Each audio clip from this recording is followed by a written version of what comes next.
Good morning students, welcome back. I am making this video for standard 10.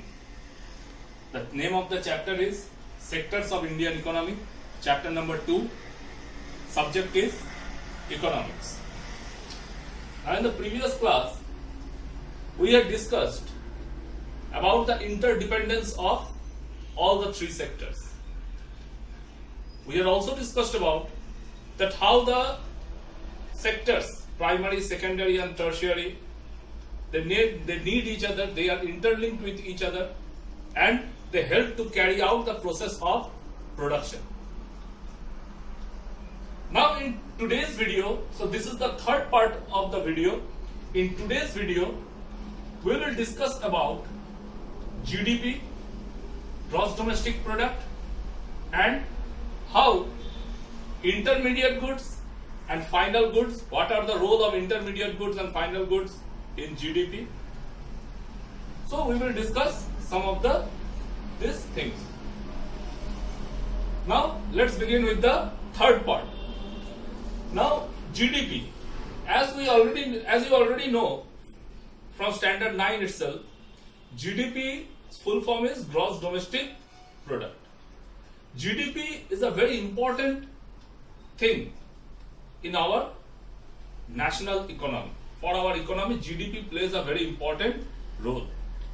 All the total production, all the total income, earnings that a country gets from its primary, secondary as well as tertiary sector, all the values of all the final goods and services goes to the GDP in a particular year. Now, here we will see there are two types of goods. First are intermediate goods and second are final goods. So, today's topic is how we will know the importance of intermediate goods and final goods in our country's GDP. Now, there are two types of goods, intermediate and final. Now, first we will see about the intermediate goods. What are intermediate goods? Intermediate goods are those goods which are sold for the purpose of resale. Means a good which are sold, but it is sold for the purpose of resale. So this is what is termed as a intermediate goods. Now, especially the best examples of intermediate goods generally comes from the raw material. These are generally the raw material goods. For example, let's take the example of maida. Okay. Now, this maida, it is used to make biscuits. It is used to make biscuits. Now, the biscuits are made in a bakery. Now, this value of maida cannot be considered in a final good.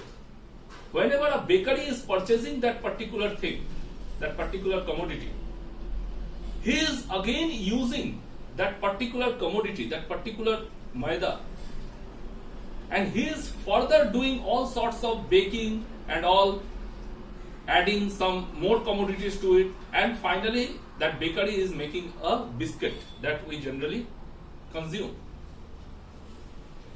So that is why it is termed as the intermediate goods, because this is not the final selling. That particular raw material will be again further used to make another commodity, which can be used as a final product.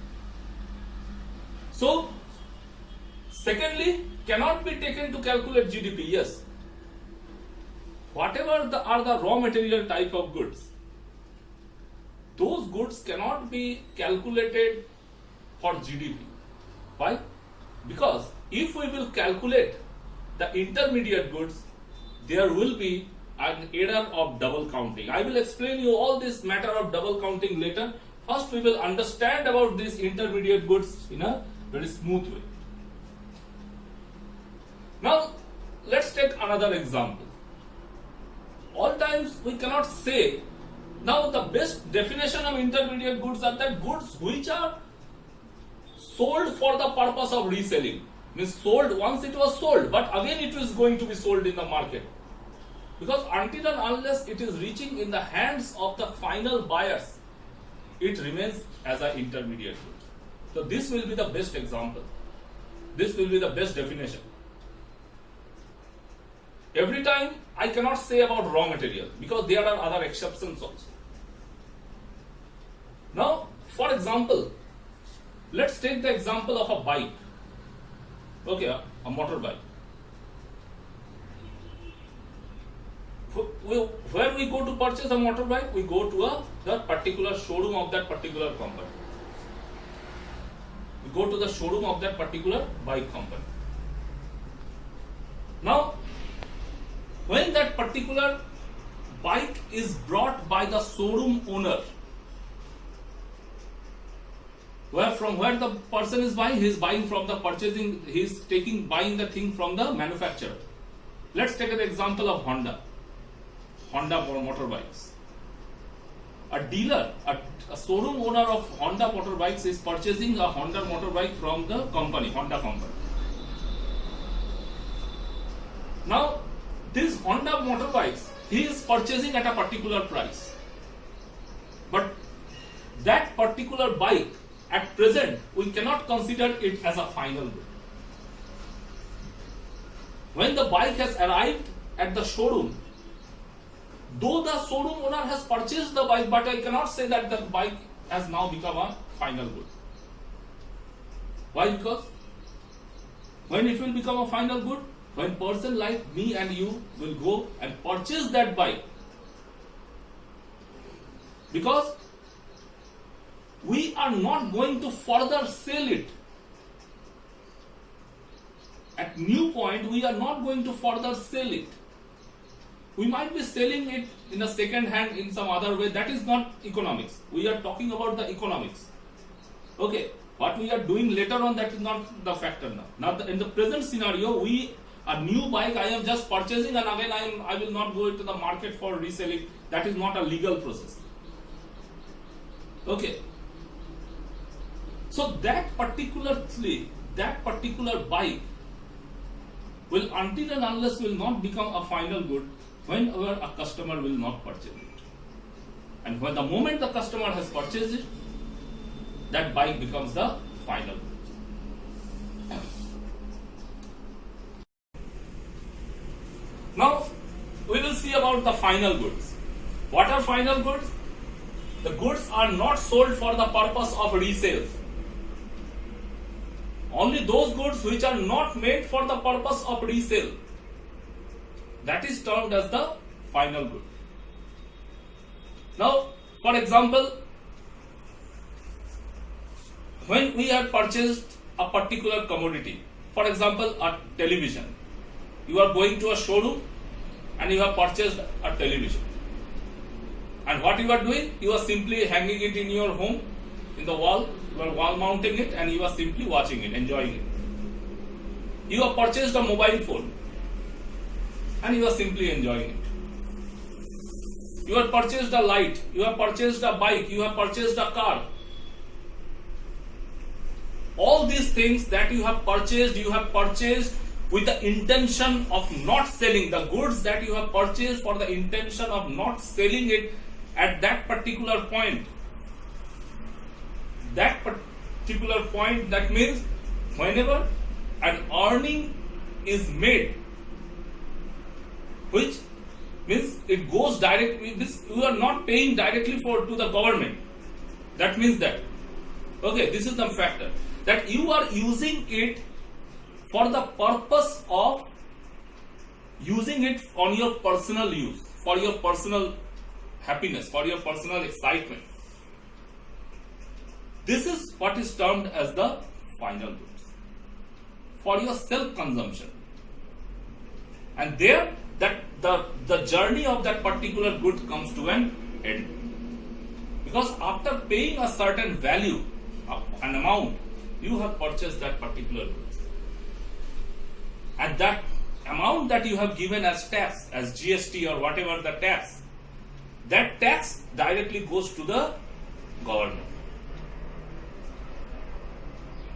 Now later you are selling that goods to some other person. Suppose you have purchased a mobile phone in 2019 and again on 2021 you are selling that particular mobile phone to your friend.